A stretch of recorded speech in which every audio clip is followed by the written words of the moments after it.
Let's bring in Marc Thiessen, Fox News contributor. Marc, great to see you. We were just talking to Harris Faulkner and Dan Hoffman about efforts to confuse the enemy, and that's why we're getting certain mixed signals from the White House about what he's doing, what his intentions are. You can understand he wants to do that. So how, and you used to be a White House speechwriter, so it's a difficult job writing a speech for a president who is trying to inform the U.S. public at the same time he's trying to misinform our enemy. That's exactly right. I mean, look, first of all, there's a long tradition of presidents going back to FDR with his fireside chats, reporting to the American people on the progress in the battlefield. But FDR also didn't give up information to the enemy, to Hitler, that would have helped him, defeat us on the battlefield. And sometimes you have to suggest that you're interested in one thing when you're really planning something else. And there's a long tradition of that in America, in the American presidency. So I wouldn't expect anything less from Donald Trump. As far as these leaders that he's talking about, look, we've eliminated together with Israel dozens of Iranian leaders. The ones that are alive right now are only alive for a reason. Either they're in deep hiding and not able to communicate and run their country, or they've emerged and they're being allowed to live for the purpose of negotiations, right?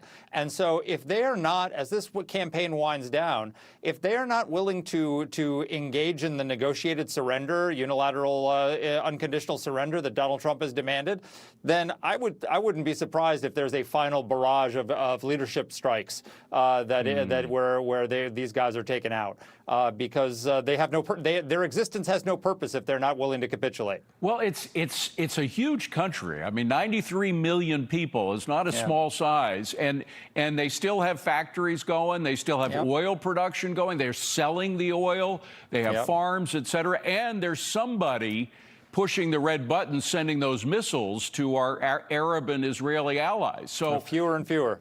Fewer and fewer, but because we're blowing up so many of them, but they still have enough power to stop the tankers from getting through the Strait of Hormuz. So you have to, at some point, you have to deal with somebody over there. I'm not sure I agree. So number one, I think Admiral Cooper has a plan that he could open the Strait of Hormuz tomorrow. All Donald Trump has to do is give him the order to do it. The Strait of Hormuz can be opened very easily. And second of all... Wait, hold on a second. Stay with the first one. How so very easily? Because we've already taken out most of their missiles and their drone capabilities. What they have left are these small boats that they've hidden, which we can take out as soon as they emerge. And what you do is you create a bubble, an electronic bubble around any ships going through, where we have counter drone technology, we have electronic warfare, we have the ability to escort tankers through the Strait of Hormuz with very little risk to those tankers if the president makes the decision to do that. Now, the Iranians right now are charging $2 million a ship to go through the Strait of Hormuz. What President Trump ought to do is charge an escort fee for every one of those ships going through the Strait of Hormuz, and double it for the European allies who aren't helping us, who aren't allowing to use their bases, but allow the country, but waive it for any country that joins us in the escort mission.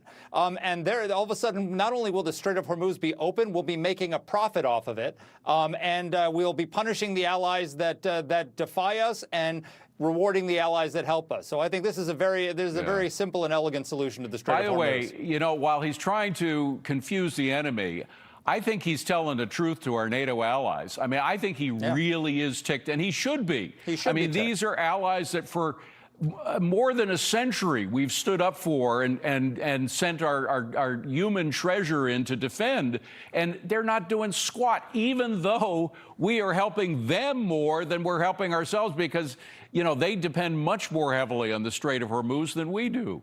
Yeah. So number one, how many Americans died to liberate Italy? How many Americans died to liberate France? How many Americans died to save Britain? In two world wars. In two world wars. And we didn't ask them to send their fighter pilots to fly alongside ours and blow up the Iranian nuclear program. All we said is, let us use your bases, let us use your air corridors.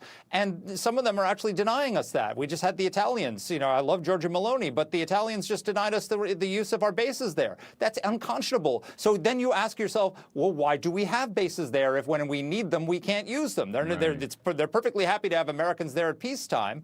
And it also, by the way, it validates what Donald Trump was saying about Greenland. I was just going to say, it's a complete validation of that. He said we need sovereignty over our bases in Greenland, and they're like, no, we have an agreement. We're in NATO. We'll all work together. No, if we had sovereignty over our bases in Italy and Britain and Spain, we would be able to use them, and the Spanish government and the Italian government wouldn't be able to say no. So it absolutely validates everything that Donald Trump was just saying a few months ago about Greenland. And I think he can tell the straight message to NATO tonight. I think he can do that with the support of the American people. Maybe I'm wrong. Maybe the Democrats could find a way of scaring the American people, saying, you know, oh my God, he's pulling out of NATO, et cetera. But I don't know. When you look at the way that they have just sat in the sidelines, even though we are helping them by what we're doing in Iran, it really ticks me off, and I think it should tick most Americans off.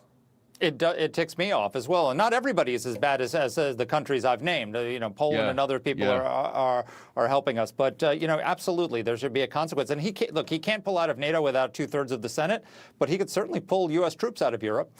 He could certainly move them out of countries that are not helping to the countries that are helping. I think we should have a policy in NATO of punishing those who obstruct us and rewarding those that help us. Because my old boss, Don Rumsfeld, said there's old Europe and new Europe. And I think new Europe is with us, and we should be rewarding new Europe. All right. Well, I thought Maloney was part of New Europe. It did disappoint me a lot, the position she's taking. Marc Thiessen, good to see you, my friend. Thank you very much.